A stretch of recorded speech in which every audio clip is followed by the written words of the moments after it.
የተንቢ የተከበራችሁ ተከታታዮቻችን፣ የተከበራችሁ ተማሪዎቻችን እንኳን ወደ ዛሬው ዝግጅታችን በደህና መጣችሁ። ይህ ታንታዊ ሚዲያ ነው። በዛሬው የጉራግኛ ቋንቋ ጥናታችን አንቱታና አክብሮት በቋንቋው ምን ይመስላል የሚለውን እንመለከታለን። ይንመንዳ ኻሪያሚንደ ንሽነበ ያብንደ እንግዲህ በብዙ ቋንቋዎች በሀገራችን ጨምሮ ማለት ነው፣ እንደውም በአብዛኛው በሀገራችን ነው እንጂ በብዙ ቋንቋዎች አንቱታ አለ፣ የሌለባቸውም አሉ። ስለዚህ አንቱታ በጥቅሉ ባህል ነው። በተለይ በኢትዮጵያውያን ባህል የተለመደ ነው። ለሚያከብሩት ሰው የሚሰጡት ነው እንጂ ሃይማኖት አይደለም ወይ ሌላ አይነት ሕግም አይደለም ማለት ነው። ይሄ ከምን ተነስተሃል ካላችሁኝ ብዙ ጊዜ የሃይማኖት አገልግሎት የሚሰጥባቸው ቋንቋዎች ጭምር አንቱታ የሌለባቸው አሉ። ለምሳሌ በእንግሊዝኛ አንቱታ የለም። ሽማግሌም ሆነ ሌላም ሆነ ዩ ነው፣ በቃ ከዚያ ያልፍ ዩ ነው። አንተም ለማለት አንቺም ለማለት እናንተም ለማለት ዩ ነው በእንግሊዝኛ። በነገራችን ላይ በጣም እንትን ነው፣ ከሌሎቹ አንጻር ደፈን ያለ ነው። በደንብ ራሱን ችሎ የሚገልጽ አይደለም። ዩን በተመለከተ ነው ይህን ምላችሁ። በግዕዝ ለምሳሌ ለሽማግሌም ይሁን ልጅ ለሆነም ሰው አንተ ነው በግዕዝ። በአረብኛም እንደዛ ይመስለኛል። የግሪኩም እንደዛ ነው ግምቴ። አምና ዳትሽር በሁለቱ ላይ ዴትሹር አይደለሁም፣ ለሁለቱ ማለት ነው። ስለዚህ ምን ልላችሁ ፈልጌ ነው፣ ሃይማኖትም አይደለም ሳይንስም አይደለም፣ አክብሮት ነው በራሱ። ወደ ተነሳንበት ሀሳብ ስንመጣ ለምሳሌ በአማርኛ አንቱ አለ፣ በጉራግኛ አንቱ አለ። ሁለቱን እያነጻጸርን ስለሆነ የምናየው የጉራግኛው አንቱና የአማርኛው አንቱ ምን ያመሳስላቸዋል የሚለውን እንመልከት። በጉራግኛ የተወሰኑ መነሻዎች አሉ ከአማርኛ የሚለያቸው። አንደኛው የዕድሜ አክብሮት ነው። የዕድሜ አክብሮት ለሁለቱም ጾታዎች። ለምሳሌ እገሌ አንቱ የሚባል ሰው ነው ስትሉ በአማርኛ ስትናገሩ ትልቅ ሰው ነው ማለት ነው አይደል? አንቱ መባል የሚገባው ነው ስትሉ። ለወንድ ለምሳሌ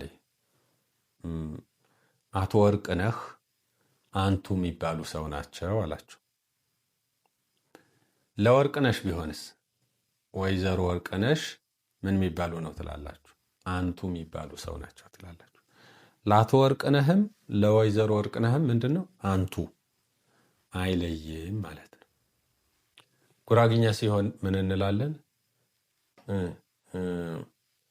ጋሽታ ደሙ አሁ ይውርዮ ሰብሮ።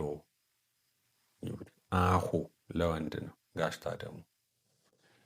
ለሴት ሲሆንስ አጅየታ ደሙሽ አህማ ይውርየ ማሰብረማ። አሁ አህማ ጾታ ለይቶላችኋል ማለት ነው።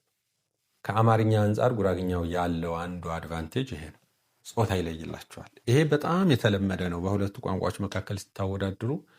ለአንቱታ ብቻ ሳይሆን ለብዙ ነገር ጾታ በመለየት ረገድ ጉራግኛው አድቫንቴጅ አለው፣ አፐር ሃንድ አለው ማለት። በሌላ ደግሞ አማርኛው አፐር ሃንድ ሊኖር ይችላል። አሁን ፐርፐዛችን አማርኛን ከጉራግኛ ጋር ለማነጻጸርም አይደለም። በመሰረቱ ይህን ኮርስ እየወሰዳችሁ ያላችሁ ሰዎች ብዙዎቻችሁ የአማርኛ ባክግራውንድ ይኖራችኋል ወይ አማርኛ ላይ አትቸገሩም ብዬ ስላሰብኩ ነው እንደ ማነጻጸር ያቀረብኩት እንጂ እንደው ሁለቱም ቋንቋዎች እንደ ማነጻጸር እንዳትወስዱ አደራ ልላችሁ ፈልጌ ነው።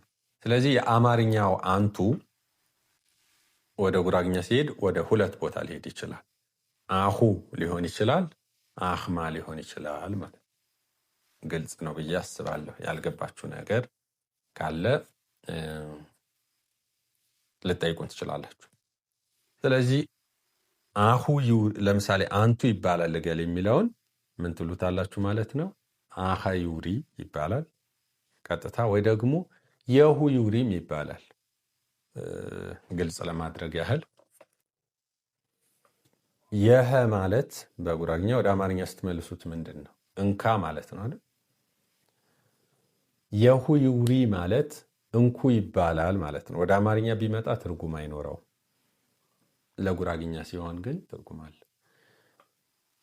በጉራግኛ የሽ ማለት እንቺ ማለት ነው። ወደ አማርኛ ስትመልሱት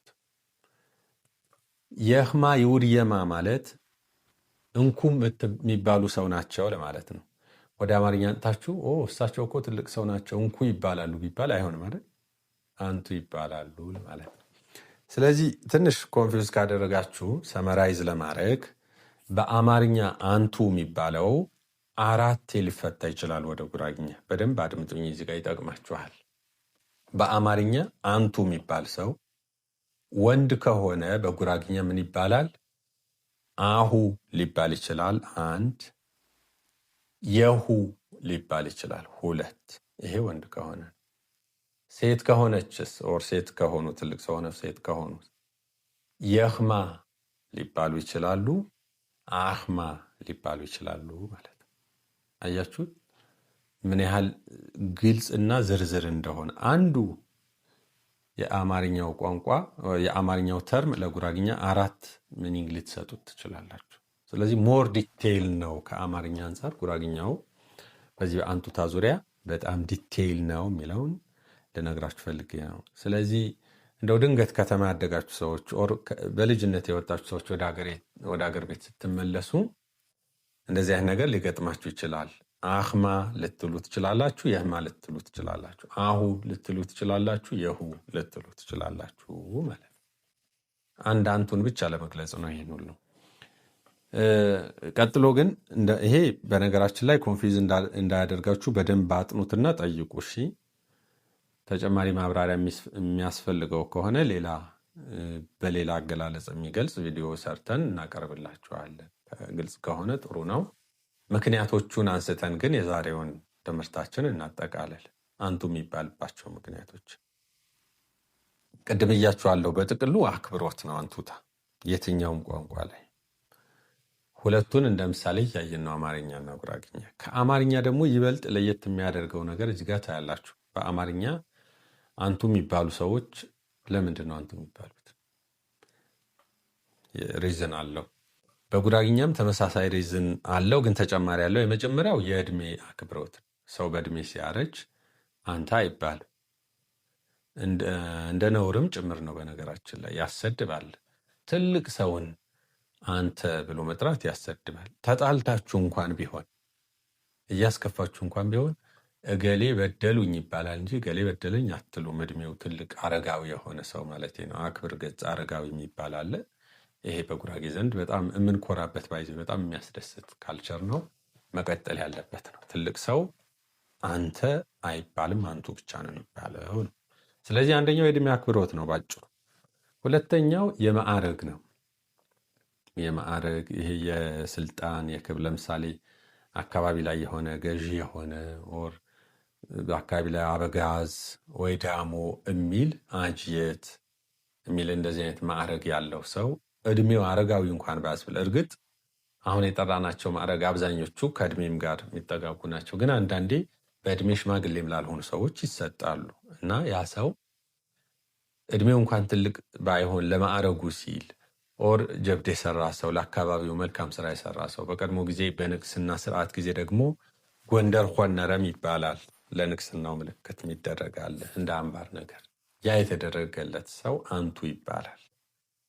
ሌሎችም ኢቭን በሃይማኖትም ይሁን በባህል ሃይማኖትም በክርስትናና በእስልምና አሁን ባሉትም በእነዚህም ቢሆን በሃይማኖት መሪ የሆነ ሰው እድሜው ትልቅ እንኳን ባይሆን አንቱ ይባላል ማለት ነው። ይሄ ሁለተኛው ምክንያት የማዕረግ እና የስልጣን የኃላፊነት የመሳሰሉ አንቱታዎች አሉ ማለት ነው። ሶስተኛውና ከአማርኛው ለየት ይላል ያልኳችሁ ግን የጋብቻ ነው። ይሄኛው በጣም ያስገርማል። በመሰረቱ እንደው ታሪኩ እንዳይጠፋ ተጠንቶ ምክንያቱም በደንብ ተሰልቶ መቀመጥ ያለበትም ነገር ነው። ሪዝኑ በተለይ በደንብ ዶክመንት ሆኖ ተሰንዶ መቀመጥ አለበት። ጥናት የምታደርጉ ሰዎች፣ ዩኒቨርሲቲ አካባቢ የምትመረቁ ሰዎች እባካችሁ እነዚህም በመሳሰሉ ነገሮች ጉዳይ ላይ ብታጠኑ ደስ ይለኛል። ማገዝ በምንችለው እኛም ማገዝ አለብን። ከቋንቋ ጋር ከባህል ጋር በተያያዘ ጥናት የምትሰሩ ሰዎች ማለት ነው። ይሄ ሌሎች ብዙ ባህሎችን ለማጥናት ሞክሬያለሁኝ። ከሰሜን ትግራይ አንስቶ ሌሎችም ወደ ደቡብም ወደ ተለያዩ ቦታዎች። ለጉራጌ በጣም ዩኒክ ነው። ይሄ ጉራጌ ጋብቻ ነው እኔ ያየሁት።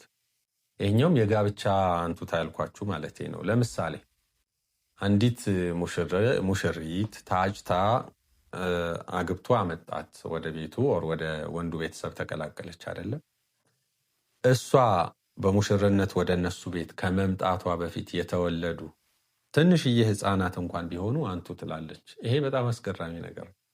ህፃን እንኳን ቢሆን እሷ በሙሽርነት ከመግባቷ ወር ከመዳሯ ከአንድ ወር በፊት የተወለደ ብቻ ቢሆን አንድ ወር እንኳን ቢቀድማት በኋላ ልጁ ሲያድግ አንተ ልጅ አትለው አንቱ ትለዋለች። የባሏን ቤተሰቦች በሙሉ ባሏን ብቻ ነው አንተ የምትለው። በሚያሳዝን መልኩ አልታደለም። ሌላ ሁሉ አንቱ ይባላል። እሷ ከገባች በኋላ የተወለዱ ከሆኑ ግን አንተ አንቺ እያለች ትላቸዋለች። የባሏ እህት፣ የባለቤቷ ወንድም፣ የወንድም ልጆች፣ የእህት ልጆች ወዘተ ወዘተ ብቻ አንቱ ነው የሚባሉት። ይሄ እንዲሁ ያለ ምክንያት መጥቷል ብዬ አልገምትም። ቅድም እንዳልኳችሁ ግን ዲቴይል ብቻውን ሊጠና የሚገባው ነገር ስለሆነ ምርምር ብታደርጉበት ደስ ይለኛል። በዚህ ዙሪያ ኢንተረስት ያላችሁ ሰዎች ለማለት ነው። ስለዚህ 3 ምክንያቶች አየን። የአንቱታ ምክንያቶች፣ አንድ የእድሜ ነው፣ ሁለተኛ የስልጣንና የማዕረግ ነው፣ ሶስተኛው የጋብቻ ነው ማለት ነው። ግልጽ ነው። እስካሁን የተነጋገርነው ግልጽ ይመስለኛል። አንቱታ የሚቀርብባቸው ሁኔታዎችና ምክንያቶችን ነው የተመለከትነው። ግልጽ ያልሆነላችሁ ነገር ካለ ጠይቁ፣ ወይም ደግሞ ተጨማሪ የምትጨምሩበትም ነገር ካለ በድምፅም በጽሁፍ ብቻም ልታደርሱን ትችላላችሁ። ተባብረን ባህላችንን ተረክበን ለቀጣዩ ማስረከብ የሚገባ ስለሆነ ማለት ነው። ስላዳመጣችሁ አመሰግናችኋለሁ። እንደተለመደው ይህንን ቪዲዮ ወደ ቲክቶክም ወደ ፌስቡክም ወደ ኢንስታግራምም ወደ ተለያዩ ባላችሁ ቻነል ሰዎች አይተው እንዲማሩበት እንድታደርጉ ወደዚህ ወደ ታንታዊ ሚዲያም ጋብዛችሁ ብዙ ሰዎች ተጠቃሚ እንዲሆኑ ታደርጉ ዘንድ በአክብሮት ጋብዛለሁ። በሌላ ጊዜ ደግሞ በሌላ ርዕስ እንገናኛለን። የዚሁ ኮርስ አካል በሆነ ርዕስ ማለት ነው። የጎቸ ሰብ የበር እንደ ቦሄ አትራህብ እንደ